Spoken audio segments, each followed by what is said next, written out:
Merci. Merci. Bon après-midi à toutes mes sœurs ici à Paris. Mrs. Rayavi, how nice to be here again on International Women's Day. Ladies and gentlemen, I'm always delighted to be here and to stand with the women, the brave and courageous women of Ashra Tree, and the Iranian women who are still fighting for freedom, for democracy, and for equality in Iran. And on the occasion of International Women's Day, while many are celebrating progress, some are witnessing decline, but many are celebrating progress. But still these women of Iran, they are still continuing their fight against tyranny, against discrimination, against oppression. And in June I was here, and I announced that we were in negotiations for a new government. And I'm very proud that I can now tell you that we have a new government in Belgium with my party leader as a prime minister. And these negotiations were for more than 8 months, so it wasn't very easy. But very important to tell you, and I'm very proud of it, is that these 5 political parties who are now in Belgium, in the lead, in the government, they agreed on fundamentally changing the policy towards Iran. And I hope that a lot of European member states will follow us. Because this Belgian government makes it clear. We will not appease the mullahs.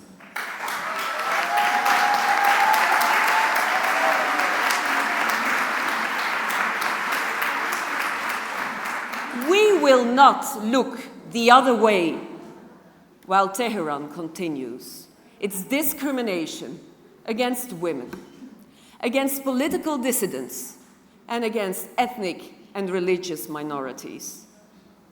This can't be accepted. My government, Belgium, will stand against the Iranian regimes of hostage-taking. It is illegal, it is inhuman, and it is unequivocally to be condemned.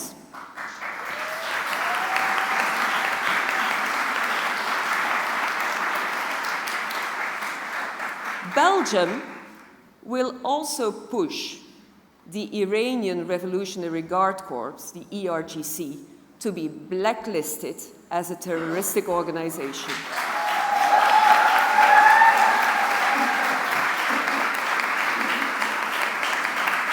Because we're convinced, and we all know it, and the United Nations know it as well, that the ERGC is not only responsible for the repression inside Iran, but destabilizes the Middle East and far beyond.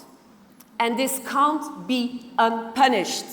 This is what my government now says in the governmental agreement, and we are willing to convince more political leaders on that.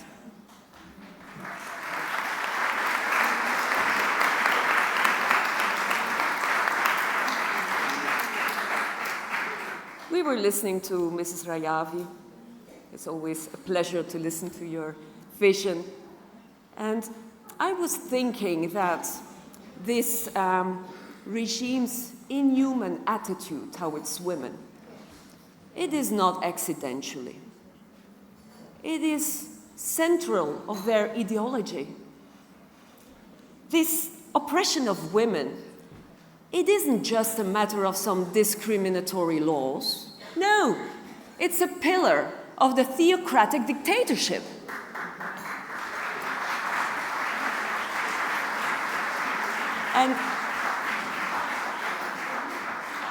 And it's difficult to imagine for us in Western countries, but these women face every day discrimination, oppression, forced feeling, and we can't understand but they face it just because they're asking for their basic rights. It are human rights, not more, not less.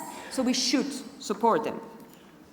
Yet, despite the brutality, Iranian women have shown the world the true meaning of resilience. They were at the heart of the 2022 uprising. They still have the lead of the fighting for democracy. And they are very clear. Neither the Shah nor the mullahs.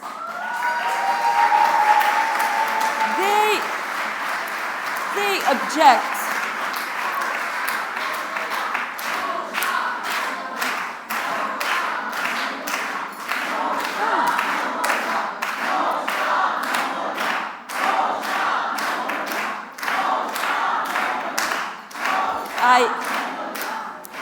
I don't understand your language, but no Shah, no mullah, I can understand it, of course. Of course, the Iranians reject past and present dictatorships, and they demand to have a future rooted on democracy and gender equality. And this is what can give Mrs. Rajavi and her movement. In the fight against Islamic fundamentalism, the National Council of Resistance of Iran, along with all the members and activists, and we've seen the emotional part of the speech of Mrs. Rajavi, you have made a lot of sacrifice. You have paid a huge price. And this gives us a momentum to keep on fighting for a free Iran, to keep on supporting you. And it's been said this afternoon, but it's a bit your day too, Mrs. Rajavi. What an inspiring leadership. We're so glad to be here, and they are so glad to have you as their leader.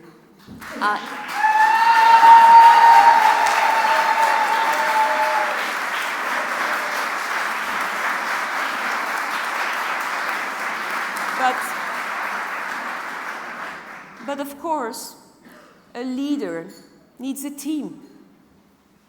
And you have this great team of volunteers, these resistance units, the PMOI resistance units inside Iran, who sacrifice themselves for the great cause of a free Iran.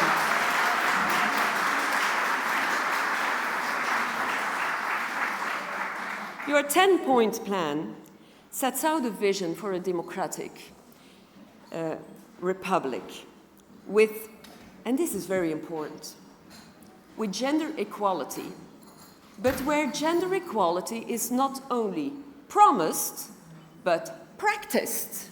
This is where we're heading to. A republic where women can take leadership positions at every level, where compulsory jihad and discrimination are abolished, and where no more women will be executed or imprisoned just for her beliefs.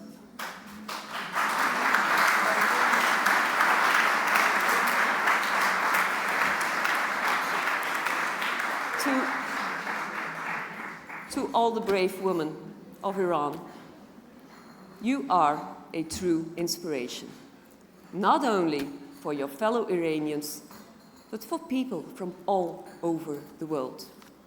I wish you all the luck. Long live the freedom-fighting women of Iran, and let's make 2025 the year of a free Iran.